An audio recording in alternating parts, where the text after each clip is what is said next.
Dje ne patëm mundësi të diskutojmë gjërësisht një nga çështjet më të dhimbshme të shoqërisë shqiptare dhe që ka lidhje pikërisht me varfërinë, atë që quhet varfëri ekstreme.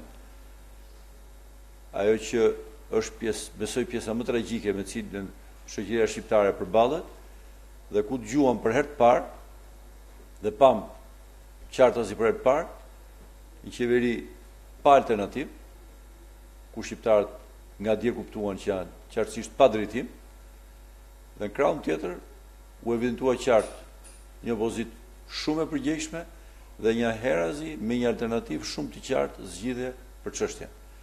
Pasi ka qenë besoj një nga momentet më të rëndësishme në sallën e parlamentit, kur kryetari i Lëvizjes Socialiste për Integrim zonja Monika Kryemadhi ka paraqitur alternativën dhe paketën anti-varfëri dhe që lidhet me mbi 200.000 familje shqiptare, që në tërësinë e tyre do të thotë rreth 800.000 qytetarë shqiptarë. Është një përgjigje shumë e fortë për një fash e cila është e dhimbshme nga ana sociale, por dhe mund të përbëjë dhe një moment tronditës për ekuilibrat shoqëror të shoqërisë shqiptare, bëhet fjalë për qindra mijëra njerëz.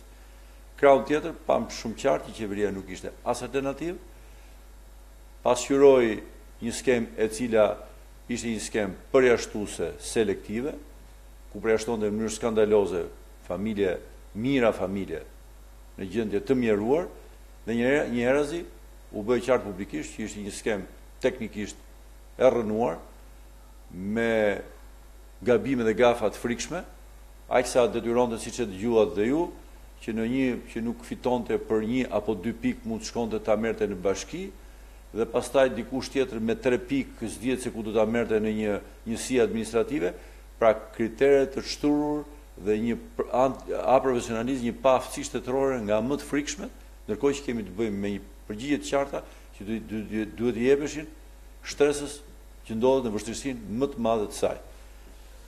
Kam ngritur dje në sallën e parlamentit që paketa që qeveria afroi, apo ndihma ekonomike që qeveria afron, nuk garanton minimumin jo jetik, po minimumin biologjik. Kam parasysh këtu atë që është ushqyera minimale e njeriut shqiptar, sipas çmimeve të shportës, pra çmimeve minimale më të ulta.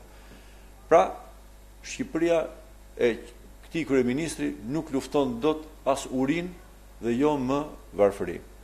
Ndaj, alternativa shumë e qartë e opozitës, e demonstruar nga kryetari i Lëvizjes Socialiste për Integrim, është në tavolinë e qeverisë dhe alternativa është shumë e thjeshtë.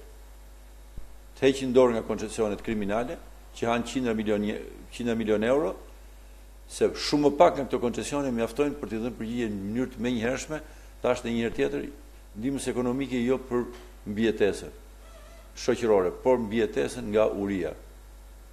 Është as më shumë dhe as më pak pikërisht kjo që u them. Dhe po e përsëris, nga dje është fare qartë që shqiptarët janë pa drejtim shtetëror. Ka një kryeministër që s'di ç'flet, të padhimbshëm nga pikpamja shoqërore, dhe i cili është gati të përbuzë çdo gjë, pasi është i qartë që ka vetëm një objektiv, të shpërdorojë miliona lekë në për sheshe qytete shpasin e verdit, duke i lënë pikërisht këto qytete as pa aktivitetet kulturore minimale, domosdoshme dhe shoqërore, është i gatshëm t'i shpenzojë për palmat thara e rimbjellë pisha të reja 100 milion, kërsa të varfrit atje nuk sigurojnë dot parat për të përballuar urinë. Një tjetër çështje e madhe, e cila dje për fat keq shënoi një ditë të zezë, ishte çështja e drejtësisë shqiptare. Opozita shqiptare përsëri dje me alternativë për të kundrejt pa aftësisë dhe mungesës alternativës së qeverisë, vurin tavolinë alternativën kushtetuese zgjidhjen për të futur reformën drejtësi përsëri në shinët e kushtetutës. Pasi kjo reformë ka dalë nga shinët e kushtetutës. Ka dalë përfundimisht nga shinët e kushtetutës, për fat keq për fajt të kësaj maxhorance, që vetëm ka dëshirën e çfrenuar për ta rrëmbyer, për ta kapur drejtësinë, sepse duhet mbylli çështjet dhe aferat e saj, afrohem një alternativë që nuk kishte të bënte as me një emër kandidatit caktuar të opozitës shqiptare, as një person caktuar konkret dhe asgjë, por standarde kushtetuese të reja. Pasi kushtetuta i kishte humbur gjitha prerogativat për zgjedhjen e prokurorit përgjithshëm, pasi afatet 8 mujore të përcaktuar në kushtetutë kishin ikur, 84 votat e domosdoshme që kushtetuta i thot mirë qartë dhe Venecia i kërkon nuk u respektuan dhe u zgjodhen me 69, pra opozita ofroi përsëri alternativë. Ku drejt mungesës alternativës së qeverisjes, pasi e kam thënë dhe them prap, për fat keq shqiptarët janë pa drejtim, ofroi një alternativë për të shpëtuar reformën. Edhe një shans të mirë për maxhorancën, spaku për të pastruar fytyrën e bërë pis me këtë reformë, të cilës ja humbi kredibilitetin. Kjo nuk ndodhi, dhe për fat keq u them këtë, ja them edhe maxhorancës ta di, dje në stallën e parlamentit vendosi standard i ri, që reforma mund të bëhet pavarësisht nga ato që kanë parashikuar ligjet. Pra, i lindë gjithë të drejta maxhorancës së nesërme, që po me 36 vota siç kanë pretenduar këta, ta shkarkoj siç ngarkuan këta prokurorin e përgjithshëm, ta shkarkoj prokurorin e përgjithshëm. Me 69 vota, siç bën këta, të zgjedh prokuror të ri, të zgjedh organet drejtësie të reja. Pra, do të thotë që ajo reformë nuk ka më vlerë dhe precedenti politiko-parlamentar dhe juridik që krijoi kjo maxhorancë është një shumë negativ për reformën. Ja humbet kredibilitetin përfundimisht reformës drejtësi, por vendosi aty në sallën e parlamentit, legjitimoi që maxhorancat e nesërme të bëjnë të njëjtin gjë pa i drejtuar shtyri, pasi Partia Socialiste dhe rilindja socialiste që e përdori këtë standard nuk mund të pretendojnë nesër që tua mohojnë këtë të drejtë ta përdorin dhe të tjerët. Po kjo është një ditë e zezë për reformën drejtësi. Ky është një antistandard dhe atje ku Venecia foli qartë, Partia Socialiste foli të kundërt në saj duke e rënuar reformën. Këto ishin dy gjëra që unë doja t'i bjen në vëmendjen tuaj për të filluar një bashkëbisedim së bashku dhe unë jam i gatshëm që t'i përgjigjem çdo pyetje që ju keni interes. Zoti Vasili, keni folur për kriminalizim të ekonomisë. Çfarë nuk kuptoni ju me këtë? Edhe një pyetje tjetër, po i përfshit të dyja bashkë. Ditën e djeshme keni kërkuar veting të koncesioneve. Në çfarë konsiston kjo kërkesë juaja? Dhe keni thënë që këtë veting duhet ta bëj prokuroria. Sigurisht që po. Ka pasur në zyrën e prokurorisë shqiptare hetime të filluar për çështjen e koncesioneve. Kam dëgjuar prokurorin e përgjithshme e cila ka thënë dje diku në një nga mediat që ajo është prononcuar që ka gjetur çështje të vjetra të cilat nuk i ka penguar të hetohen dhe i ka inkurajuar. Jam plotësisht dakord me prokurorin e përgjithshme, s'kam asnjë vretje.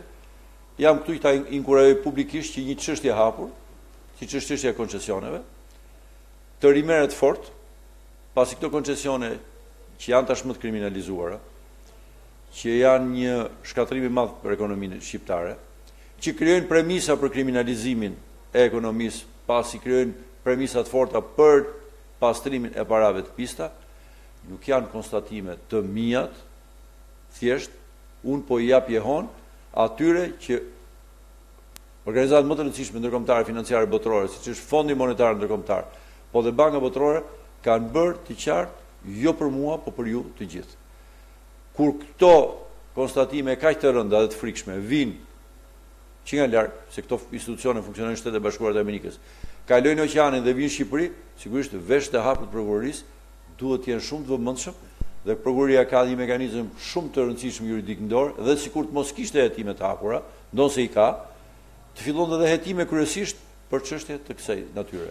Pasi bëhet fjalë për e para për një shkelje të madhe të kushtetutës së ligjit, pasi këto janë borxhe, të cilat duhet parashikoheshin në borxhin e madh publik të Shqipërisë, i cili raportohet në mënyrë të gënjeshtër, po është një gënjeshtër kriminale më i vogël se ç'është.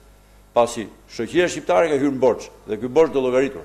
Dhe është një borxh që bie mbi kurrizin e çdo shqiptari, dhe çdo shqiptar duhet ta di pse bie në borxh dhe pse ekonomia shqiptare do futet në një krizë të re, për shkak të një borxhi shumë të madh të rritur, që do të shkojë rreth 80% po të kalkulosh dhe koncesionet. Edhe koncesionet e reja, FMN ka folur qartë, duhet ndalen nga thënë koncesionet. Kjo është pse duhet ndalen?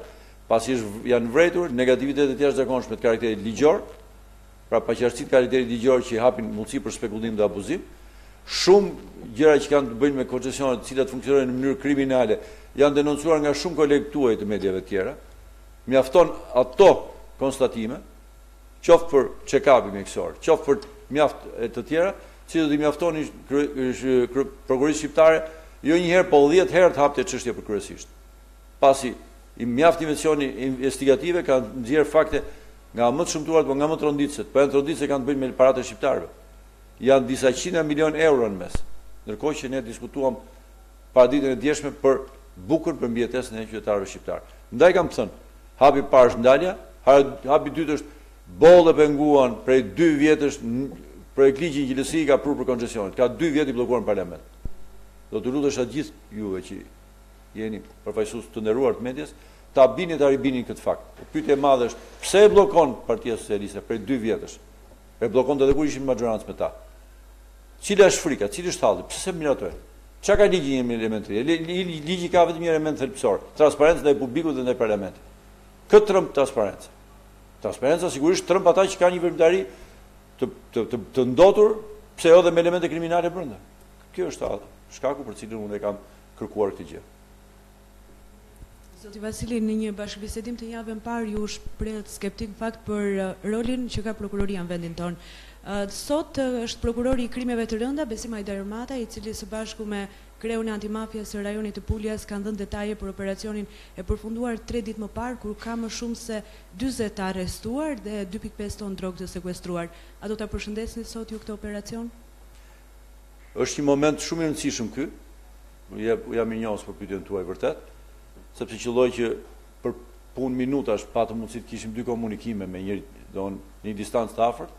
Sot ju keni parë përpara shqiptarëve që është komunikuar qartë që një rrjet kriminal, pasi 40 persona janë një rrjet kriminal, që të jemi shumë qartë edhe për publikun shqiptar, ku 21 prej tyre janë edhe shqiptar.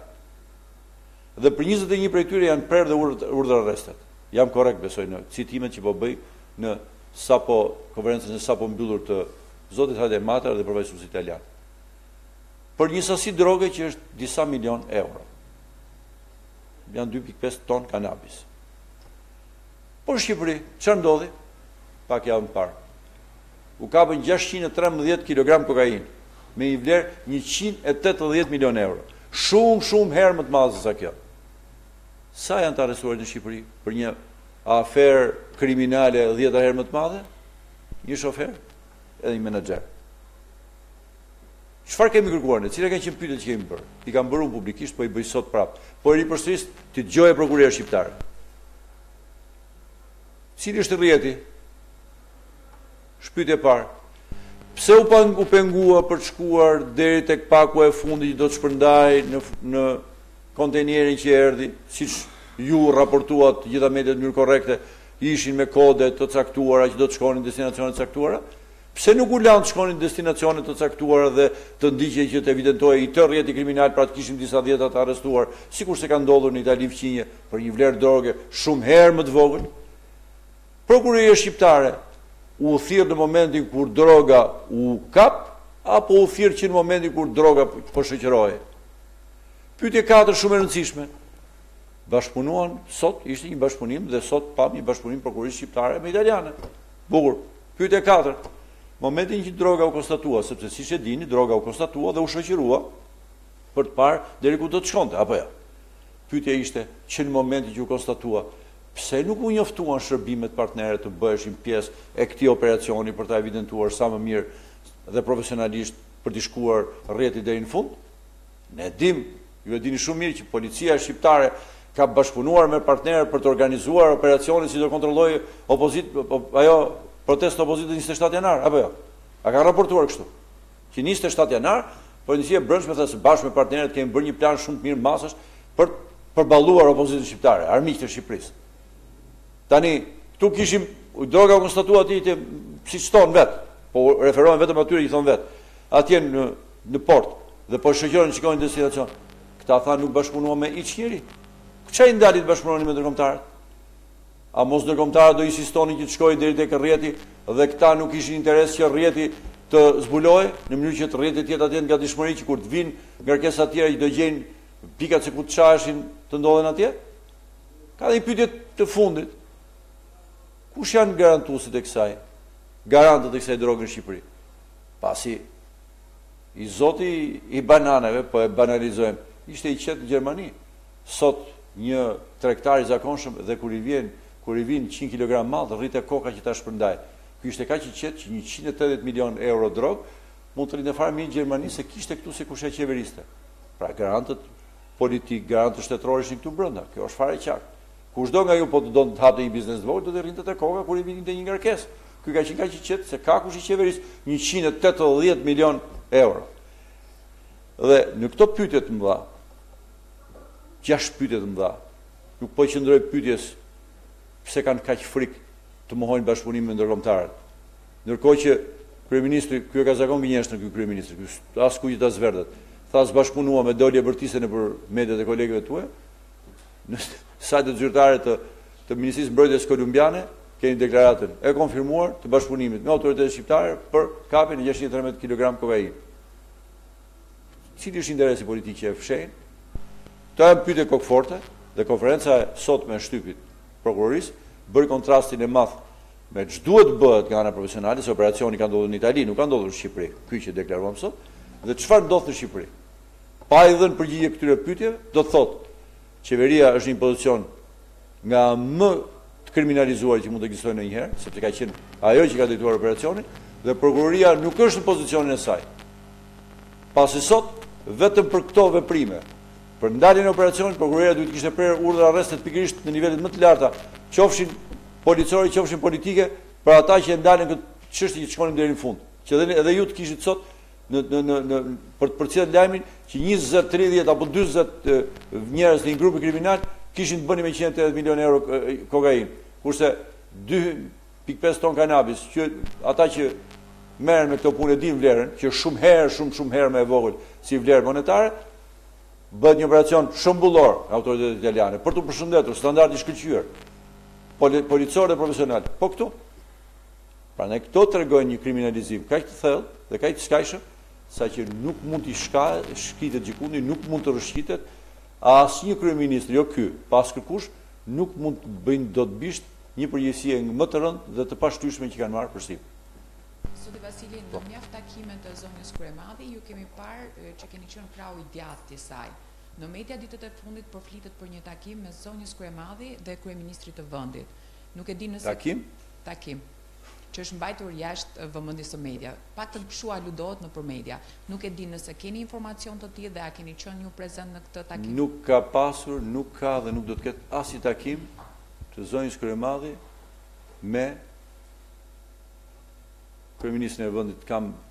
Nuk kam atë vlerësimin e dur qoftë në planin politik edhe moral për të, prandaj kam hezitoj me zi e gjej edhe për pozicionin dhe emrin, dhe zonja Kryemadhi ka pohuar dhe ka vendosur një standard cilin unë e përshëndes shumë fort, edhe si pjesëtar i politikës, transparencën absolute në takimet politike. Takimet transparente politike, e cila një standard që ajo ka vendosur, është forma e cila u jep përgjigje të gjitha çështjeve dhe përsa i takon pozicionimit, orientimit dhe luftës tonë, LSI dhe sigurisht bashkë me LSI-n, Monika Kryemadhi që u theq LSI, janë të vendosur shumë qartë në opozit. Sala e parlamentit dje tregonte më së miri këtë gjë. Veprimet politike në parlament treguan një gjë. Koordinimi politik edhe brenda sallës parlamentit, edhe në sinkronin e dekretave politike dhe në sinkronin e votimit ishte në masën 100%. Pra, dje, jo vetëm për opozitën shqiptare, po dhe për të dy liderët e saj, qoftë zonjën Kryemadhi, qoftë për zotin Basha, ka qenë një ditë e një kulmimi politik, pasi vendosën opozita dhe dy liderët e saj, me dy fjalët që mbajtën, dërguan para shqiptarëve dy çështje të mëdha. Përfundimisht shqiptarët nuk kanë drejtim, pra s'kan fare drejtim, dhe dyta shqiptarët kanë një alternativë shumë të qartë, të artikuluar dhe që i nxjerr ata nga problemet e rënda dhe kritike që kanë, siç është varfëria, por dhe çështjet të mëdha politike siç ishte çështja e prokurorit, dhe këtë alternativë e përfaqëson kjo opozitë, e cila ka dy komponente shumë të rëndësishëm dhe shumë të fortë, siç është LSI dhe PD, sigurisht ka edhe pjesë të tjera politike të LSI-s shumë të vlefshme dhe ato, të cilat e bëjnë një opozitë jo vetëm të madhe, jo vetëm kompakte, jo vetëm me shumë ide brenda, po dhe me një përbërje shumë të gjerë, fal dhe kontributeve dhe të forcave tjera politike, po dhe faktorëve tjerë, shoqërisë civile edhe më gjerë se kaq. Dhe sigurisht dhe dimensioni i shoqërisë civile do vazhdoj të jetë signifikativ dhe përfaqësues në politikën e opozitës shqiptare, pasi opozita shqiptare sot shikon më shumë se kur ndaj qytetarëve, pasi ju e kuptoni fare mirë kur tradhtohen dhe qytetarët të cilët vuajnë për bukën e gojës. Pra, nuk ekziston as keqardhje më e vogël për t'i mbrojtur, po ekziston dëshira për t'i shtypur dhe ata në varfërinë e tyre, detyra e patjetërsueshme e opozitës është t'i përfaqësoj. Dhe besoj edhe dita e djeshme në parlament ishte një demonstrim i opozite, jo vetëm shumë serioze dhe me alternativë, po dhe kompakte në sinkronin e saj politik. Zoti Vasili, do doja mendimin tuaj për një deklaratë sapo bërë të kryeministrit ku e vlerëson emigracionin si diçka normale, madje të mirë, dhe shprehet se nuk duhet ju çar hallin atyre që lejnë Shqipërinë. Shikoj si problemi, duhet të them një gjë. Spari duhet kuptoni një gjë. Duhet të bëjmë një interpretim korrekt, edhe politik, po dhe psikiatrik. Shumë deklarata të kryeministrit kanë të bëjnë me një tronditje që është e karakterit mendor, nuk kanë të bëjnë me një analizë politike. Sa të flasësh kështu për emigracionin, do të thotë mendja ka një problem. Se nga vjen tronditja, vjen nga hallët, vjen nga kapja, vjen nga substancat caktuara që përdoren vend e pa vend, kjo është një çështje tjetër. Sot Shqipëria, për të marrë përgjigje këtij, do ta them dhe ju nuk më dalni dot, të këtij shkollë pakti, se kështu vetëm një njeri me shkollë pakët mund të flasë kështu, ka emigracioni më të lartë të moshave të reja 7 deri në 17 vjeç në Europë, e certifikuar ju nga unë, nga organizatat ndërkombëtare. Thënë kjo përgjigje, pra 7 deri në 17 vjeç, është shuplaka më e fortë për një pa ditur e shkollë pakët, përveç se mizor ndaj shqiptarëve, pra është niveli fatkeqësisë ka arritur në atë pikë ku edhe njerëz që janë qytetarë të mitur, që ju kuptoni, bëhet në intervalin 7-17 vjeç, pra 11, 12 vjeçar, 13 vjeçar që ikin nga Shqipëria. Është numri më i madh në Europë e përfaqëson Shqipëria. Vetëm ky fakt, nuk po flas për mira të tjerë, vetë fjalë për rreth 400.000, ju e dini këtë gjë, jo raportuar nga opozita shqiptare, se shalli i madh po e tha opozita shqiptare, po thon nga ndërkombëtarët, të paktën ata s'janë kazan. Se edhe ju kazan jeni gjithë, jo për pikpamjen time, për pikpamjen e këtij shkollë paktit. Dhe kjo është jo thjesht këmbën alarm, po kjo do të thotë që situata është kaq tragjike sa që dëshpërimi shoqëror detyron moshën 7 deri në 17 vjeç të ikë nga Shqipëria. Ju e kuptoni ç'do të thotë ikë një 12-13 vjeçar. Çfarë tragjedi është një botë jashtëzakonisht madhe, me të panjohur dhe me rreziqe pafund, siç është një Europë kaq e madhe siç është kjo. Kjo është një situatë shumë e hidhur, shumë e rëndë, dhe varfërisë sot i duhet dhënë përgjigje. Ky përgjigje na jep që me që ka emigracion në Senegal, apo ka në Togo, apo në Kamerun, apo në Kongo Kinshasa, s'ka problem se ka dhe në Shqipëri. Kjo është njëri që gabimisht ka desantuar në zyrën e kryeministrit, pasi kryeministri në një Shqipëri të varfër si kjo, duhet ishte gjithmonë shumë i menduar, duhet ishte gjithmonë shumë i pakënaqur me veten e tij, duhet ishte gjithmonë shumë i shqetësuar e i mërzitur për barën e madhe të probleme që kërkojnë përgjigje. Këtu kemi të bëjmë me një të qartur, një të marrë që vetë kënaqet edhe këput nga këto deklaratat idiote lart e poshtë lart. Ndërkohë që drama është atje. Një Shqipëri me 2.800.000 që i ikin 400.000 njerëz, këto nuk janë parë as në vitet më të frikshme të emigracionit evropian, 120 vjet përpara. Bëhej fjalë para luftës dytë botërore, para luftës parë botërore të tjera, ishin momente të një trazimi të madh botëror. Shqipëria sot përballet me një krizë të tillë. Mbajeni mend këtë fakt, kur ka numri më të lartë të emigracionit nga 7 deri në 17 vjeçarët, kjo është jo këmbën e alarmit, po kjo është damka e turpit për një kryeministër që në vend të qaset kokë ulur dhe i turpëruar kësaj gjë, flet me kanari, ani s'ka problem se këta shkojnë, këta 7 deri në 17 vjeçarë që nuk kanë mundësi të mbushin barkun me bukë, shkokan për turizëm në Europë, sipas këtij shkollë pakti. Zoti Vasili, edhe pyetja e fundit, a mendoni se përballë kësaj situate që ju po deklaroni këtu, pra situatë emergjente, probleme të thella, mungon realisht një aksion i qartë opozitar, pasi në fillim të këtij një protestë, por pastaj nuk flitet më për protesta dhe duket se ka një koordinim. Dua ta davarisim një herë për gjithmonë këtë punë. Kjo është një qasje që nuk duhet jem absolutisht agresiv në pyetjen tuaj, mos më keq kuptoni. Kjo është një tezë që e ngre qeveria. Për çfarë arsye? Në salën e parlamentit dje, kryetari i LSI-s paraqiti paketën antivarfëri. Në rregull. Alternative qartë si duhet bëjmë, ku duhet këpusim nga buxheti i shtetit që të japim përgjigje kësaj gjëje. Përkundrejt kësaj kemi një kryeminist që thotë s'ka gjë se ikin edhe nga Kroacia. Në rregull? Cila është alternativë? Kjo është alternativë që ka instrumentet, ka zgjidhjet, ka buxhetin, ka gjitha dhe thotë 800.000 shqiptarë nxjerrin nga varfëria. Ky tjetër çfarë alternative ka? E parë.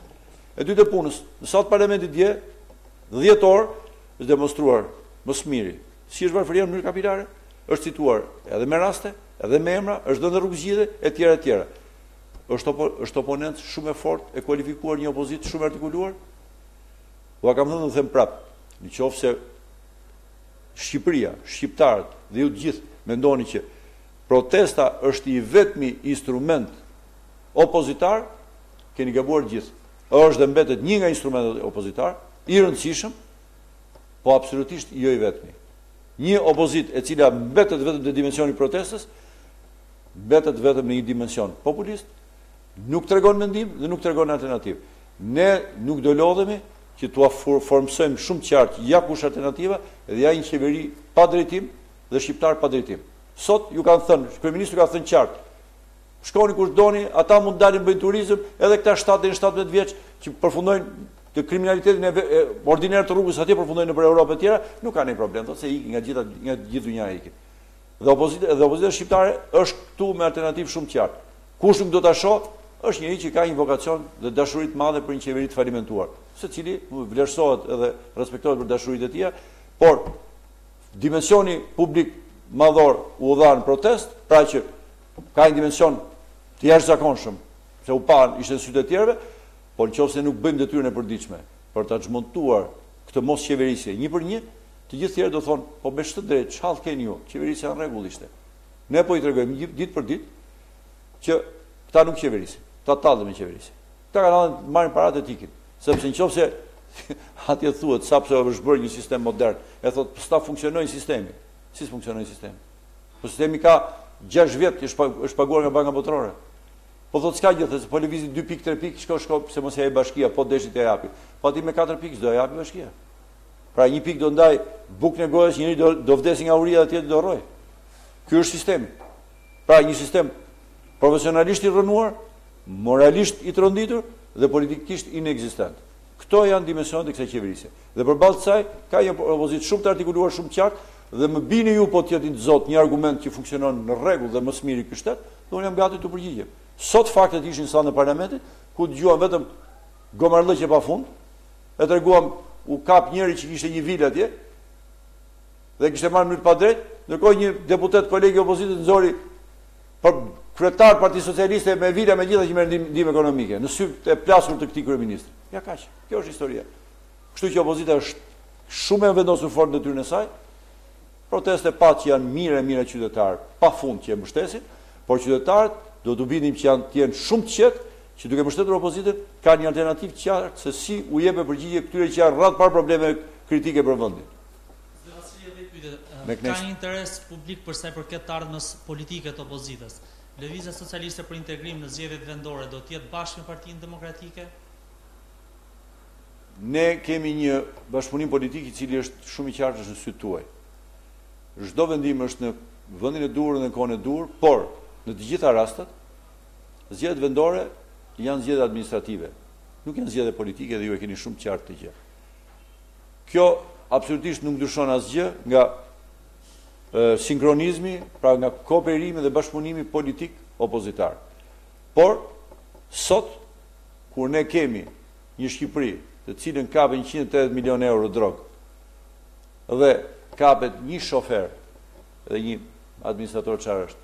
E ndërkohë që kapet kanabis në Itali dhe kemi një rrjet kriminal me 40 vet dhe këtu prokuroria mbyll syt. Qeveria konservon, ruan, mbron rrjetin duke sabotuar aksionet e tjera, pra Shqipëria kërcënohet nga një kriminalizim kapilar dhe i skajshëm. Radh parë jemi këtu të thirrur të japim përgjigje këtyre çështjeve të mëdha politike në radh parë dhe të funksionimit të një shteti që ç'bëhet dhe sigurisht zgjedhjet administrative ja ku janë atje, gjitha strategjitë do përpunohen në rrugë sipër, duke pasur parasysh edhe kandidatët më të suksesshëm kujdoj që të jenë. Pra, është një argument absolutisht i dorës së dytë në raport me gjendjen në cilën ndodhemi ne në raportet e ndërkombëtare. Dini që jemi jo më larg se 2-3 ditë përpara, jemi të rrezikuar edhe regjimi i vizave Schengen rrezikohet. Ministri Avramopoulos e keni përcjell pak 2 ditë më parë, edhe një konferencë shtypi, tregon cilat janë treguesit problematik kritiku dhe Shqipëria ishte një nga prej tyre. Pra një arritje madhore, sigurisht është e këtij kryeministri. Ky do vjet do iki pas një arritje. Një arritje madhore që ishte liria e lëvizjes për shqiptarët, më e rëndësishme nga gjithë po themi instrumentat që u aktivizuan nga Europa për të ndihmuar shqiptarët dhe që u fituan nga qeveria shqiptare, kemi rrezikuar seriozisht edhe atë. Kjo është çështja themelore. U falenderoj mirënjohës që ishit pjesëmarrës.